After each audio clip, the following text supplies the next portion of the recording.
약 한 달 전인 지난 1월 8일에 제가 이곳에 서 있었습니다. 그리고 함께 말씀을 나누었었습니다.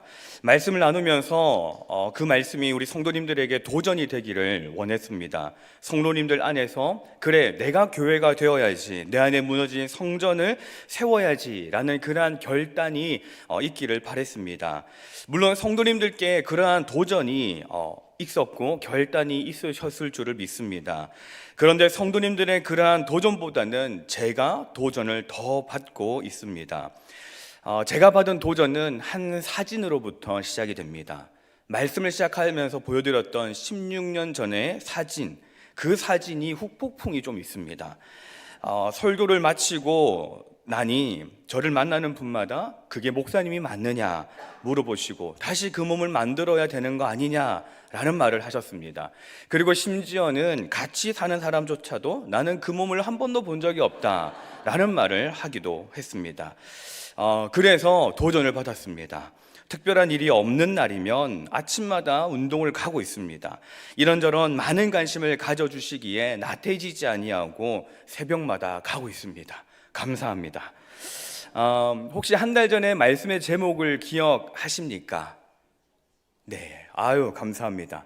한 달 전에 말씀의 제목이 리처치입니다. 한 달이나 됐는데도 기억을 하고 계시지요. 말씀하신 대로 그 리처치의 말씀을 가지고 나누면서 우리가 새해에 많은 목표, 많은 계획들을 가지고 있지만은 그러나 그 중에서도 우리가 리처치의 목적을 가져야 한다라고 말씀을 나누었었습니다. 그러면서 우리가 다시 교회가 되자라는 것이었지요. 왜 우리가 교회가 되어야 합니까? 믿는 사람으로 성도로서 살아가고 있고 교회로 살아가고 왔지만은 우리에게는 무너진 부분이 있었기 때문입니다. 그래서 다시 리처치, 다시 교회가 되어서 무너진 곳을 다시 세워서 교회가 되자라는 것이었습니다. 하나님을 향해, 이웃을 향해 무너진 교회를 다시 세워가는 것, 소망이 되는 것, 우리가 예배 때마다 결단의 찬양을 부르면서 너는 교회가 되어라, 소망이 되어라는 것과 같이 우리가 교회가 되어야 한다라고 말씀을 나누었었습니다. 물론 그 과정은 쉽지 않습니다. 어렵고 힘듭니다. 저도 아침마다 새벽에 운동 가기 전에 참으로 민기적 거립니다. 오늘은 쉴까? 나 좀 잠을 좀 잘까? 합니다. 운동을 가서도 러닝머신에 올라가서 힘들다라고 생각을 합니다. 그러면서 불행한 볶음보다는 행복한 둥근이 좋다라는 생각을 합니다. 그러한 유혹과 하기 싫은 생각들이 많이 있지만은 그러나 합니다. 그렇게 하고 나니 근육도 붙고 체력이 늡니다. 이와 같이 견디고 인내하면 다시 교회가 되는 것이 결코 쉽지만은 않지만 그러나 견디고 인내하면 교회가 될 수 있고 그리고 우리는 거기에 기꺼이 함께해야 한다라고 말씀을 나누었었습니다. 지난 그 말씀 이후 혹시 여러분들은 그렇게 살아가고 있는지 한번 점검해 보셨습니까? 그리고 그렇게 살아가고 계십니까? 그리고 저는 오늘 이 자리에서 성도님들과 리처치 2라는 제목으로 함께 말씀을 나누고자 합니다. 오늘의 말씀이 저와 여러분의 마음에 다시 한 번 더 심겨져서 다시 교회가 되고 꼭 교회가 되는 저와 여러분이 되기를 소망합니다. 성경에는요 참 많은 인물들이 등장을 하지요. 여러분들은 그 인물들 중에 혹시 부러운 인물들이 있지는 않으신가요? 저는 부러운 인물이 너무나도 많습니다. 아담이 부럽습니다. 첫 번째 사람으로 이 땅에 있는 그 어떤 사람도 누리지 못하였던 하나님과의 그 관계를 누렸으니 얼마나 부럽습니까? 노아도 부럽습니다. 세상이 물에 잠길 때에 하나님의 그 구원하심을 오감으로 경험한 사람이 이 노아가 아닙니까? 아브라함도 부럽습니다. 100세의 자녀를 받았기에 부럽습니다. 아브라함을 보면 저도 아직 늦지 않은 것 같습니다. 모세의 인생은 어떠합니까? 인생의 가장 밑바닥에 있던 그 모세를 하나님은 불러주시고 이스라엘 백성들을 이끄는 지도자로 세워주셨습니다. 여호수아도 부럽습니다. 강하고 담대하라, 내가 모세와 함께한 것처럼 너와 함께하겠다라는 그 든든한 백의 말씀을 듣고 가나안 땅을 점령했기 때문이지요. 삼손도 부럽습니다. 딱히 운동하지 않아도 근육도 있고 힘도 세니 얼마나 부럽습니까? 다윗은 어떠합니까? 다윗은 그 중심이 하나님께 있으므로 칭찬을 받았기에 부럽고, 솔로몬은 그 누구도 가지지 못했던 특별한 지혜를 가졌으니 부럽습니다. 예수님의 12제자는 어떠합니까? 예수님을 가장 가까이에서 볼 수 있었기에 부럽습니다. 성경에는 참으로 부러운 사람들이 많습니다. 그러한 많은 부러운 사람들 중에도 단연 욥이라는 사람이 있는데, 이 사람이 저는 너무나도 부럽습니다. 욥은 하나님으로부터 어마어마한 복을 받은 사람이었습니다. 욥기의 마지막인 42장에서는 이 욥의 말년에 대해 이렇게 기록하고 있습니다. 여호와께서 욥의 말년에 처음보다 더 복을 주셨다. 욥이 말년에 받은 복은 재산이었습니다. 물질적인 재산도 있고, 그리고 자녀의 축복 또한 허락하신 것이지요. 아들 7과 딸 3을 두었는데 아들의 7의 이름은 모르겠고 딸 3명의 이름은 기록되어 있습니다. 그리고 그 3명이 가장 아름다웠다라고 하는 것이지요. 그리고 140년을 살면서 4대를 보았고, 그리고 나이가 차서 죽었다라고 하며 욥기는 아주 해피엔딩으로 끝나게 됩니다. 욥기의 이 말년을 보면 너무나도 부럽습니다. 우리가 꿈꾸는 말년이지 않습니까? 자식들에게 손 벌리지 않아도 되는 넉넉한 재물과, 그리고 든든한 자녀들과 후손들, 그리고 건강함까지 너무나도 우리가 꿈꾸는 말년이지 않습니까? 그러나 욥이 이렇게 되기까지는 쉽지가 않았습니다. 우리가 너무나도 잘 알고 있는 것처럼 욥에게는 엄청난 아픔이 있지 않았습니까?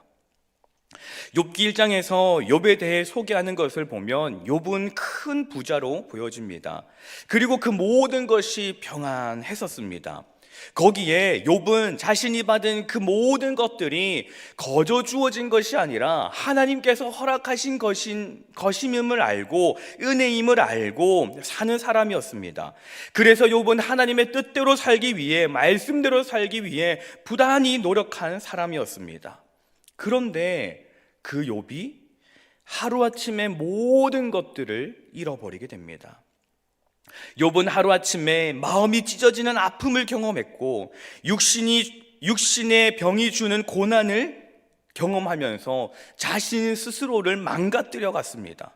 그런가 하면 하나뿐인 아내는 그렇게 살 바에 하나님을 저주하고 죽어버리라 라고 했으며, 멀리서부터 이 욥을 위로하기 위하여 온 친구들은 욥을 온전히 위로하지도 이해하지도 못합니다. 이 모든 일이 있기 전에 욥의 삶은 아무런 문제가 없는 삶이었습니다. 문제가 없는 정도가 아니라 하나님이 보시고 그는 경건한 사람, 온전한 사람, 정직한 사람, 하나님을 경외하는 사람이라며 칭찬을 받은 사람이었습니다.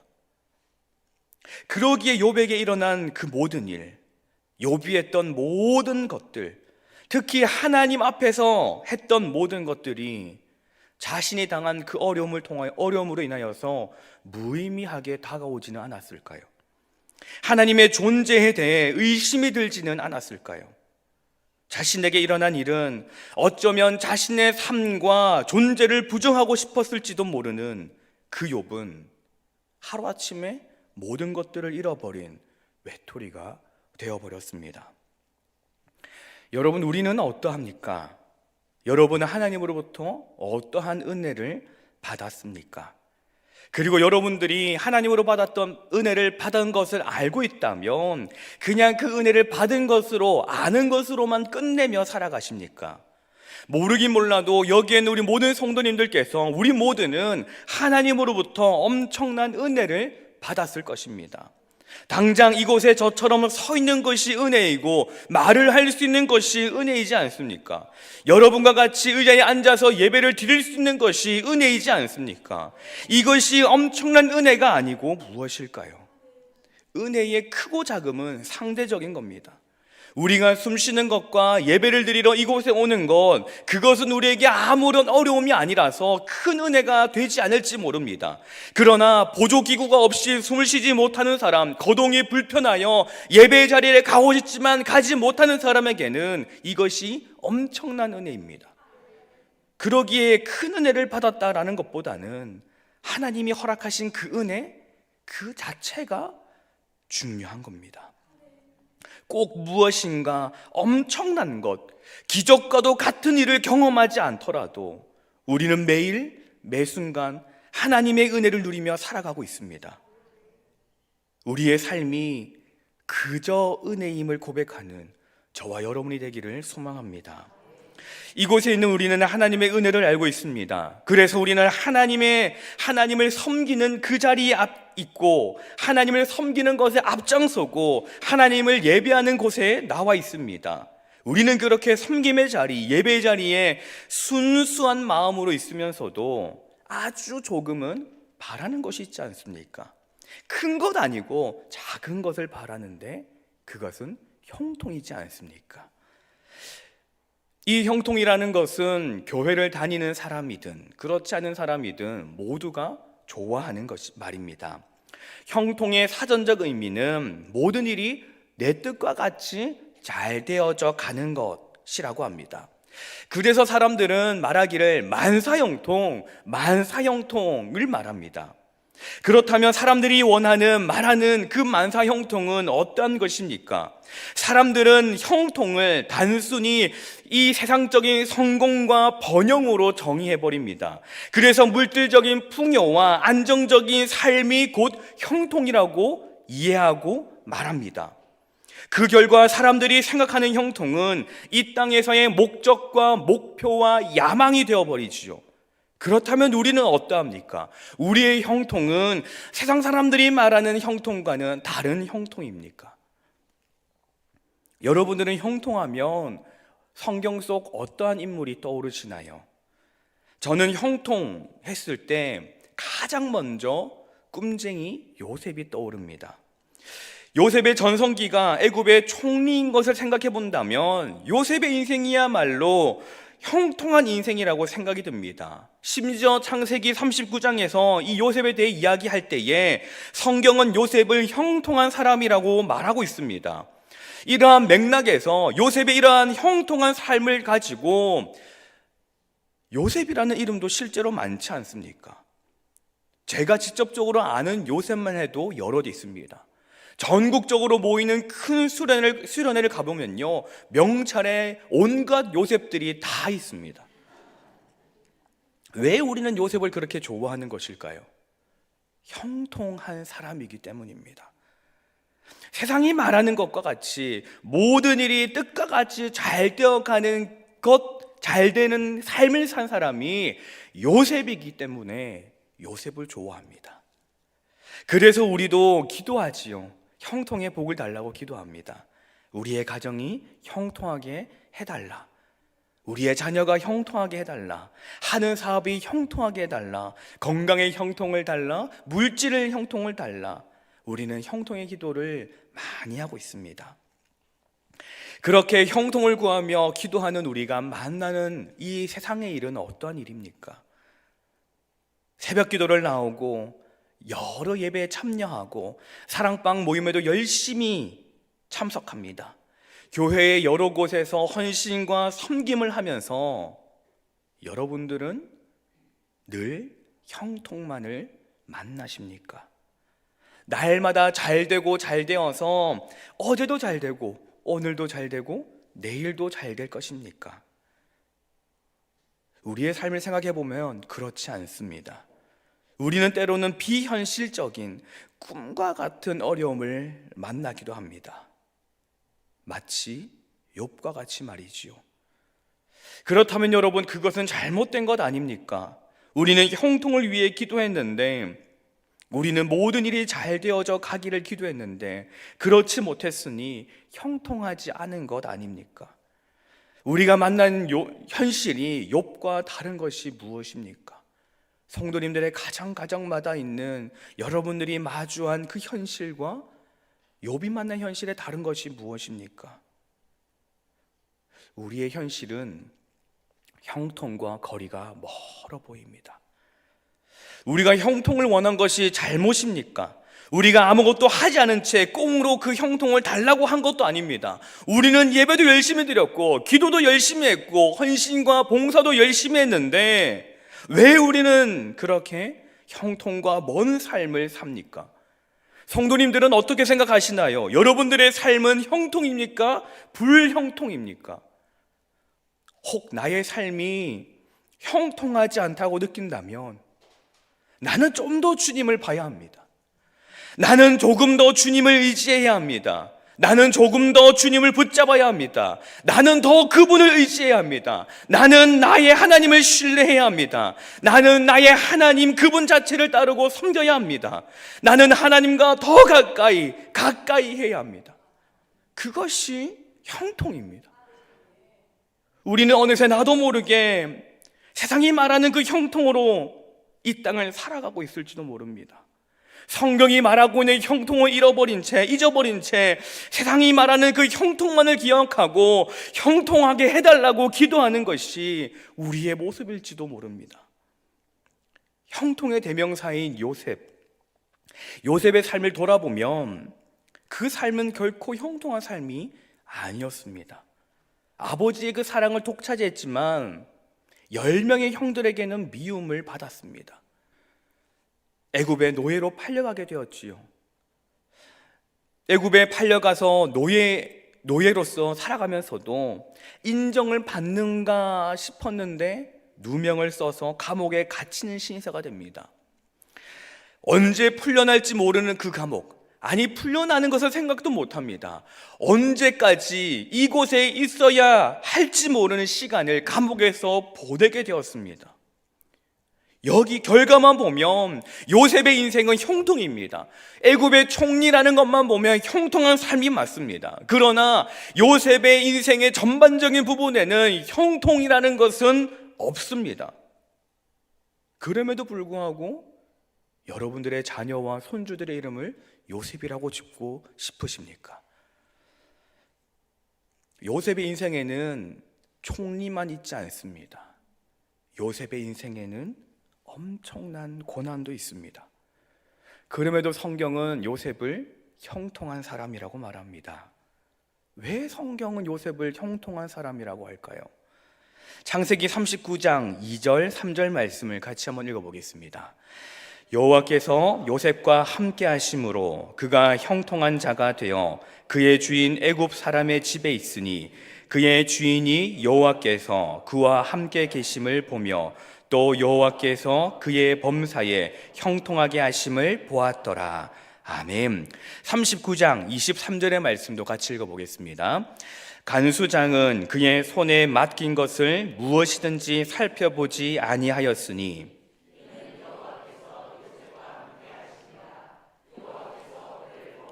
형통하게 하셨더라. 아멘. 우리가 읽었던 창세기 39장 2절, 3절, 23절에는 공통점이 있습니다. 무엇일까요? 여호와께서 함께 하셨다라는 겁니다. 그렇습니다.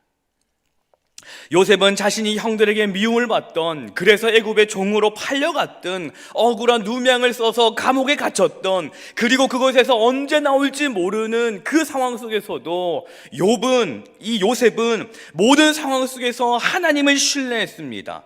하나님을 신뢰하고 하나님과 함께하니 노예라도 형통할 수 있고 감옥에 있는 죄인이라도 형통할 수가 있었습니다. 본문으로 가서 욥은 어떠합니까? 욥은 모든 것을 잃어버리고 극심한 고통 속에 있습니다. 그의 삶이 한순간에 완전히 무너졌고 친구들조차 온전한 위로가 되지 못합니다. 오히려 친구들은 너 잘못한 거 있는지 네 인생 한번 돌아봐 라고 말합니다. 자신에게 아무것도 남지 아니하고 아무도 힘이 되어주지 못할 때 욥은 하나님을 신뢰합니다. 절대로 이해할 수 없는 고난을 경험하고 있지만 욥은 하나님을 원망하지 않습니다.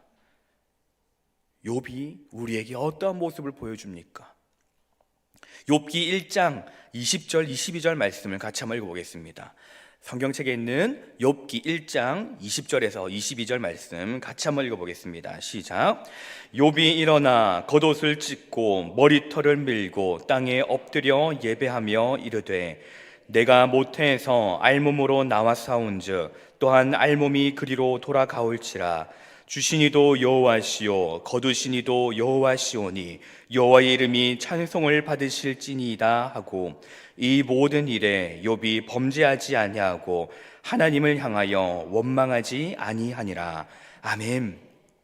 20절에 욥은 겉옷을 찢고 머리털을 밀었다라고 하고 있습니다. 욥의 지금 처한 그 심경이 어떠한지를 너무나도 잘 보여주고 있는 장면이지요. 내가 지금 그렇게라도 하지 않으면 나는 도저히 지금 견딜 수가 없는 상황에 욥은 처해 있는 겁니다. 무엇에라도 나의 이 심정을 쏟아내야지만, 옷을 찢고 머리털을 믿는 그러한 일을 해야지만 내가 견딜 수가 있다라는 그러한 모습을 보여주고 있는 겁니다. 그런데 그렇게 하면서 자신의 억장이 무너지고 정신이 흐트러질 것 같은 그때의 욥은 엎드려 예배했다라고 합니다. 욥기 2장 10절에서는 우리가 하나님께 복을 받았은즉 화도 받지 아니하겠느냐, 이 모든 일에 입술로 범죄하지 아니하니라 말하지요. 찢어지는 가슴을 부여잡고 흔들리는 정신을 놓지 아니하고 욥은 하나님을 고백하고 있으며 하나님을 선포하고 있습니다. 사랑하는 성도 여러분, 형통은 이것입니다. 나의 모든 상황 속에서 하나님을 끝까지 바라보는 것이 형통입니다.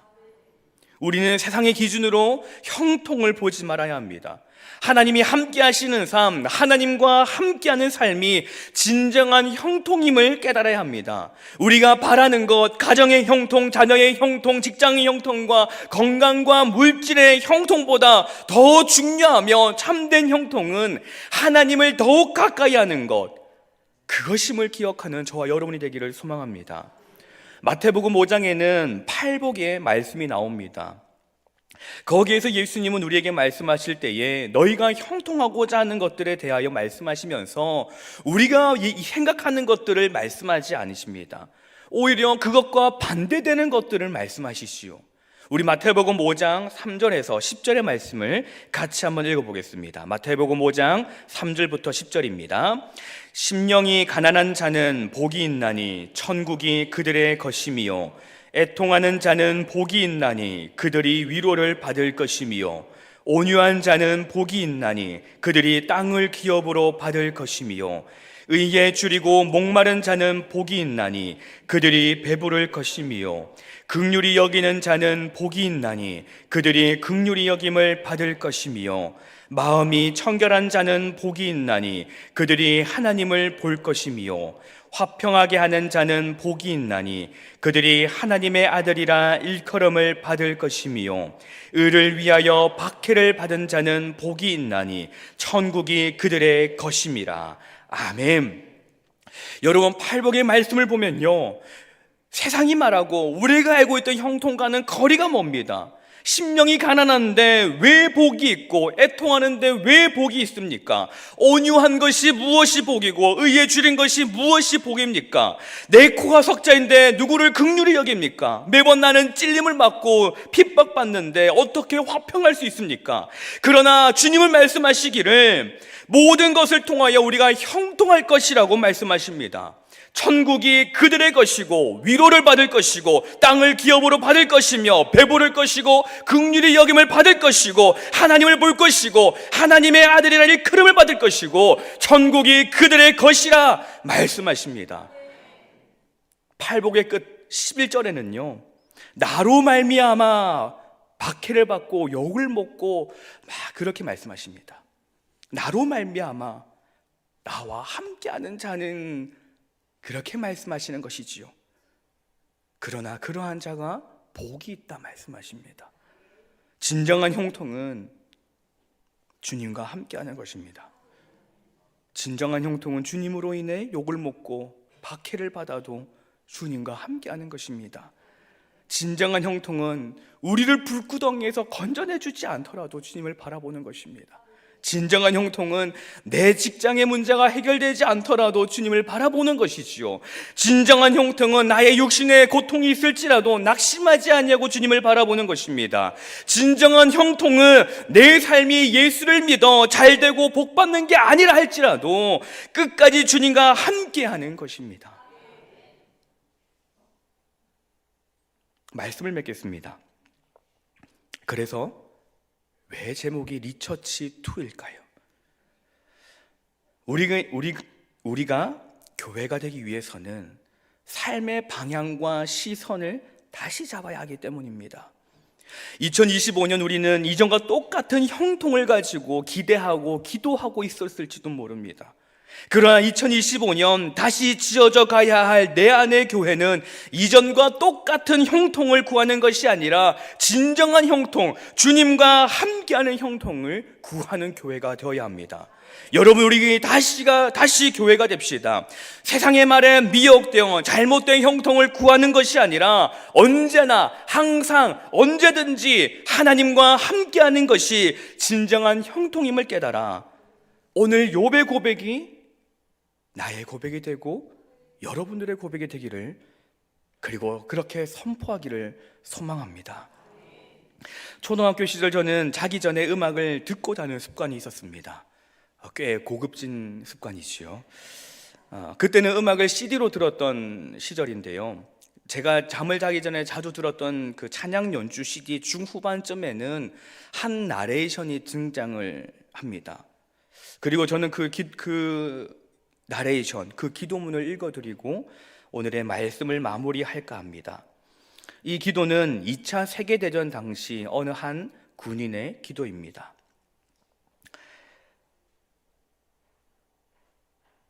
큰 일을 성취할 수 있는 힘을 달라고 하나님께 구했더니 겸손히 순종하는 법을 배우도록 연약함을 주셨습니다. 보다 많은 일을 할 수 있도록 건강을 하나님께 구했더니 보다 가치 있는 일을 하라고 병을 주셨습니다. 행복해지고 싶어 부를 간구했더니 지혜로워질 수 있도록 가난을 주셨습니다. 세상 사람들의 칭찬을 받고자 성공을 구했더니 하나님의 피로를 느낄 수 있게 실패를 주셨습니다. 삶을 누릴 수 있는 모든 것을 달라고 기도했더니 모든 것을 누릴 수 있는 삶 그 자체를 선물로 주셨습니다. 하나님께서는 제가 구한 것 어느 하나도 주시지 않았지만 제 소원 모두를 들어주셨습니다. 하나님의 뜻을 따르지 못하는 삶이었지만 마음속 깊이 표현하지 못한 기도들을 모두 들어주셨습니다. 아, 하나님, 저는 가장 행복한 사람입니다. 주님과 함께하고 주님이 함께하시는 우리가 가장 행복한 사람입니다. 기도하겠습니다. 사랑과 은혜가 풍성하신 하나님 아버지, 오늘 이 저녁 시간 주님을 예배합니다. 주님을 예배할 수 있도록 모든 것을 허락해 주셔서 감사드립니다. 주님, 우리는 주님을 믿고 따르고 섬기며 형통을 구합니다. 그런데 언젠가 나도 모르게 그 형통이 이 땅의 형통이 되어버렸습니다. 믿는다 하면서 따른다 하면서 잘못된 것을 구했던 우리를 용서하여 주시옵소서. 그리고 이제 다시 진정한 형통을 구하는 믿음을 주시고 결단하게 하옵소서. 그래서 다시 내 안에 주님께서 거하실 거룩한 교회를 세워가는 삶, 다시 교회가 되어지고 교회가 회복되는 우리의 삶이 되게 하옵소서. 예수님의 이름으로 기도드립니다. 아멘.